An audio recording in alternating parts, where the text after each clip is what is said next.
Hey folks, it's Rob from Rob's Movie Collection, and I've got a tag response to a channel called 64 Page Special. He's doing the top 10 Justice League covers, and apparently it was started by the Lone Wolf of Comic Book Hunts. So my channel is primarily a movie channel, but I did used to collect comics, and I still like comic book movies and all that stuff. So I thought I would do this one. My most of my comics are in the garage in a cabinet, piled away with a lot of stuff in front of them, and it's very hard to get to. So because I've got all these comics from the 70s and 80s, and so I got these great older covers for the Justice League. I just can't get to it now. Fortunately, I've got a little bit of an overflow here in my studio, and I've got some Justice League in there. They're mostly from the mid 90s or so, so I'm probably gonna just pick from those for this tag response. So let's get started. I'm going to start off with Justice League of America 19. This came after JLA and after the whole, I believe, identity crisis thing and the whole schism in the Justice League and the problems they were having. There seem to be certain types of covers in comics, and one of them is the heroes exploding towards the camera type of covers. You have a lot of examples. Like here's some more examples from JLA. You know, have them coming forward or kind of just grouping together and going in one direction. But usually they're coming towards the camera in some heroic way. With the Justice League, I think it should always be Superman. I know lately Batman has been so popular, not lately, like for a while now, and sometimes he's kind of in the foreground, but that always kind of doesn't seem to work for me. Of course, I'm a big Superman fan. Hello, but he just seems like he's the heroic center of the league to me. Let's see, next up, we've got it's the other type of comic cover, which is the cover where the heroes are defeated on the cover and you know, in some way. I chose this one because it's kind of gruesome and you know, I figured it would go well with October and Halloween and that sort of thing. So here they are, defeated. I got some other examples of that. Ra's al Ghul walking amongst the scarecrows of the costumes, and they're all messed up, so you can tell they've been defeated. Here they are in chains, you know, and the Mazo having defeated all the heroes, and this one kind of makes you think, okay, who is it that could possibly, who is he talking to? Who's going to stop him, you know? But yeah, I thought that was a pretty good cover there with the skeletons and all. And it's really like, you can't get any more defeated than that. So, and you can tell it's like after the World War III kind of a storyline, because Superman's S is black there. So that's number 9. And number 8, I've got JLA 15. No, if they escape the Earth, if they don't escape, the Earth is doomed. This sort of cover where it kind of harkens back to that sort of cover from the 70s and 80s, where it was something like bizarre and weird, and you know, where excuse me, where they just present some strange thing that usually doesn't show up exactly that way in the comic itself. But this is from Rock of Ages, storyline that they had with Morrison and Frank there. Art, I think, by Howard Porter. Remember, he had a run there around the time that Superman became that electrical guy. But I kind of like the way the you know, Luthor and the Joker are kind of over there in the front, kind of very smug and all, and Batman of all people is holding them back in a almost panicked way, which is very un-Batman-like. So, next up, I got, I'm kind of cheating on this one a little bit. It's kind of a dual cover. It's not one of those double cover things from JLA versus the Crime Syndicate of America. And hey, look, there he is, Ultraman, in that costume I was talking about in my last video, where I painted the little figures. You know, no trunks. But this was kind of like a two-issue type thing. This is another one of those things that you see a lot in comics. The two teams kind of going at each other. It's either two hero teams, unfortunately, a lot of times it is two hero teams. People seem to like that. Or a hero team and a villain team. You even saw it in the old Super Friends cartoons when they came together. Challenge of the Super Friends, you know, and bah. But what I like about this one is that it's like a mirror image, because, of course, the Crime Syndicate of America is kind of an evil mirror image of the Justice League. So you got the matching elements here, except for Martian Manhunter. I'm not sure why they didn't have a twin for him, but it was kind of neat the way they do it like that. So, and art by Ron Gardney, who had his own interesting style, a little kind of rough, but I kind of grew on me after a while.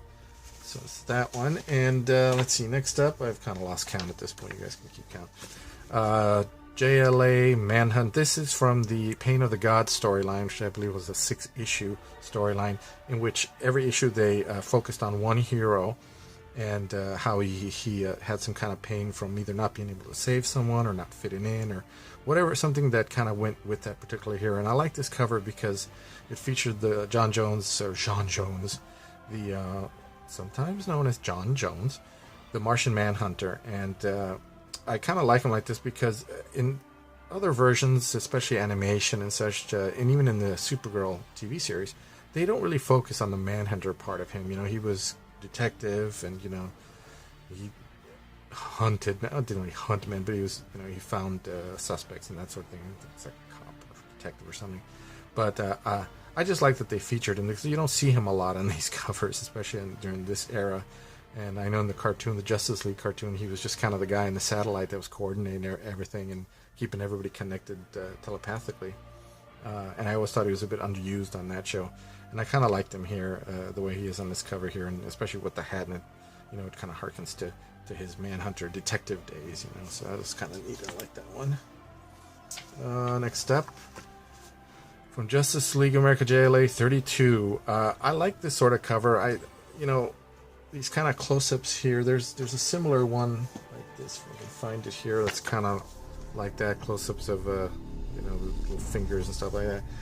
I like this because you know who you're looking at. You know, it's Wonder Woman, Martian Manhunter, Superman, I think Batman, since they're welcome to Gotham here, or maybe it's Green Lantern. I don't know. No, it's probably Batman. But anyway, you know who it is. You know it's the heroes that are in the book, and without having to actually show the entire shot, it could have been like a full view shot of them, you know, with a sign down underneath there, kind of askew. But I like the way they kind of went on a close up like that without having to, you know, less is more. I thought that was pretty neat. And also from JLA 23. Now, what I like about this one, this is during Grant Morrison's run on it, I believe. Yes, Morrison and Howard Porter. What I like about this one is you got these 3 heroes here who are approaching the Earth, and of course you see the Earth is taken over by Starro the Conqueror. But I like that their posture and positions kind of say a lot about the individual heroes. You got the new god Orion here, who is way in the front there, and that just kind of shows what a hothead he is, because he's all about war and he doesn't really think about it. He just goes plunging in. Then you got Kyle Rayner, Green Lantern, who at this point is still kind of new to being a Green Lantern. He's young and he's a bit hot-headed and he doesn't really think about what he's doing. And then you got last there in the back, you got Superman, who's not only in the back, the last one approaching, but he's in a position where, kind of in a posture where he's slowing down, and not because he's afraid or he's not, you know, as much of a hero as them, but because it shows that he's smart and that he's experienced, so he's not just kind of, you know, flying in without thinking about it. And often, especially when he's paired with Batman during this time, he just came off as kind of a dullard and just a brainless muscle man, and that's the way they wrote him, and I never liked that. So I like the fact that this kind of, at least this is my interpretation of it anyway. So that's what I see from it, and that's what I kind of like. And of course, the cool Starro, they're taking over the planet. That's kind of neat. Next up, we got JLA 65. Now, the Dark Knight strikes again. I always like it when, during this period, they had Plastic Man was in the league on and off, and I always like it when they paired him up with, of course they're going to pair him up with Batman, because you got this really dark character here who has no sense of humor, especially during this run, and this just insane character who's just, he's insane.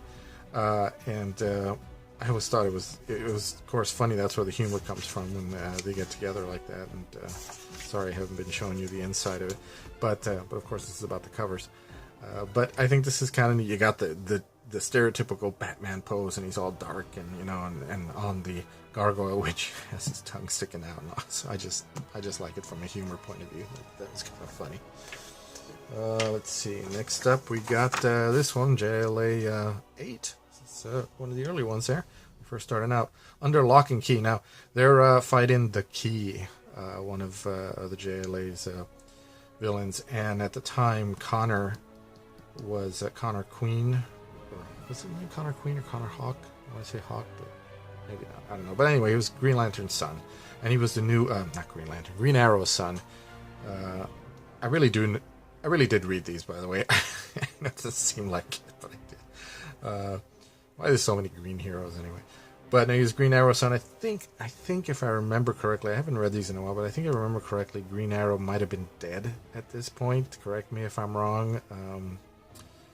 But I think he might have been. This was during the period when he had died, and Connor kind of took over for him, and he was the new Green Arrow for the League, and the Key takes out everyone in the satellite, and it's up to Connor to save the day. But I thought it was pretty neat the way they kind of do this to kind of represent the villain here without actually showing the villain, just by this little key diagram there, and you see him looking for it. I think it's just a really nice cover, very clever.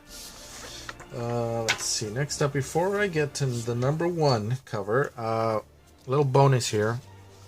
I know this isn't just a Justice League cover. It's from Avengers JLA. This is the big team up that took so long to finally do, and I loved it because my favorite comic book artist of all time is George Perez, and I can go on and on about George Perez and how good he is, and just compared to these youngsters who just don't know anything about art and anatomy and all. But that's like a whole other video, so maybe I'll do that one eventually. But this is the 4th issue, and of course it only shows Superman, and that's of course one of the reasons I like it, because I'm a big Superman fan.